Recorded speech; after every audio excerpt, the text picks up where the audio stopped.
मृत्यु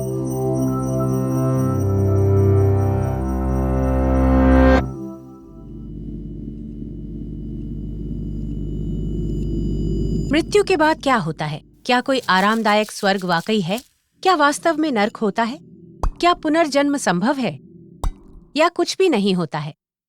खैर, एक चीनी सम्राट ने सोचा कि चाहे उसके बाद कुछ भी हो, बेहतर होगा कि वो एक सेना के साथ जाए। हम ये जानते हैं क्योंकि 1974 में जब कुछ किसान अपने छोटे से गांव के पास एक कुआं खोद रहे थे, तब उनका सामना पुरातत्व इतिहास की सबसे महत्वपूर्ण खोजों में से एक खोज से हुआ। उस सम्राट की कब्र के चारों ओर विशाल भूमिगत कक्ष और युद्ध के लिए तैयार 8000 से अधिक आदमकद मिट्टी के सैनिक थे। भूमिगत सेना की कहानी यंग जेंग के साथ शुरू होती है, जो 246 ईसा पूर्व में 13 साल की उम्र में किन राज्य के राजा के रूप में सत्ता में आया था। महत्वाकांक्षी और क्रूर अपने 7 युद्धरत राज्यों को एकजुट करने के बाद आगे जाकर चीन के पहले सम्राट किन शी हुआंगडी बने।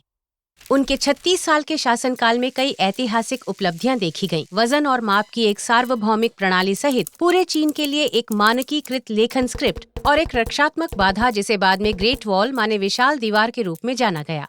लेकिन शायद किन शी हुआंगडी ने अपनी ऐतिहासिक विरासत को सुरक्षित करने के लिए इतना प्रयास इसलिए किया क्योंकि वो अपनी मृत्यु के डर से ग्रस्त था। उन्होंने अपने जीवन के आखिरी वर्ष किमियागरों को काम पर रखने और जीवन के अमृत की खोज में अभियानों को तैनात करने में बिताए, जो उन्हें अमरता प्राप्त करने में मदद करता।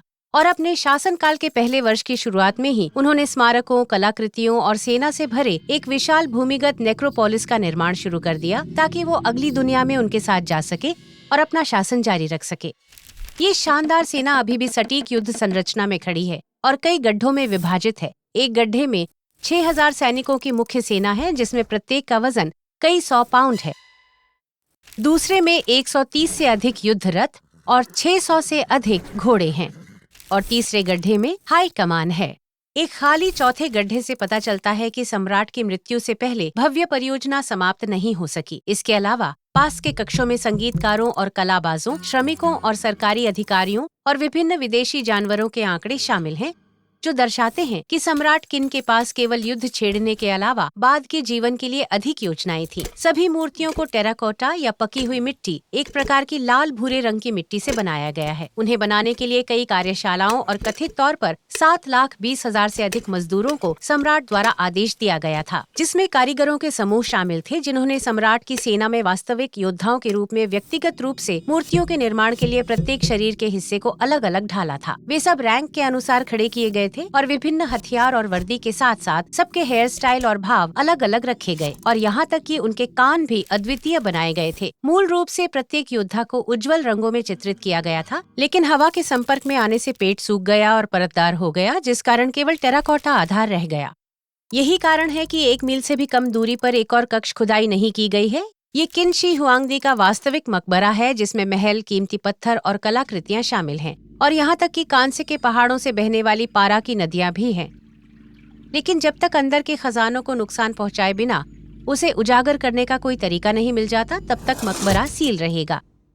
सम्राट किन अपने अंतिम गंतव्य के लिए संग चाहने वाले अकेले नहीं थे। प्राचीन मिस्र के मकबरों में आदर्श जीवन शैली का प्रतिनिधित्व करने वाले मिट्टी के मॉडल उपलब्ध हैं। जापान के कोफुन काल के मृतकों को घोड़ों और घरों की मूर्तियों के साथ दफनाया गया था और मैक्सिकन तट से दूर जैना द्वीप की कब्रें सेरेमिक मूर्तियों से भरी हुई पाई गई थीं। सौभाग्य से जितना निर्दयी वो था, सम्राट किन ने उस उद्देश्य के लिए नौकरों और सैनिकों का निर्माण करने का फैसला किया, न कि अपने साथ रहने के लिए जीवित लोगों के बलिदान के लिए कहा हो, जैसा कि मिस्र, पश्चिम अफ्रीका, अनातोलिया, उत्तरी अमेरिका के कुछ हिस्सों और यहाँ तक कि चीन में पिछले शैंग और जाओ राजवंशों के दौरान किया गया था। और आज सदियों से अपने युद्ध के आदेशों का चुपचाप इंतजार कर रहे इन स्थिर सैनिकों को देखने के लिए दुनिया भर से लोग यात्रा करते हैं। प्राचीन काल के बारे में अधिक जानकारी के लिए इस वीडियो से ग्योटाकू के बारे में जानें, जो मछली पर छपाई करने की प्राचीन जापानी कला है, और हमारे चैनल को सब्सक्राइब करें।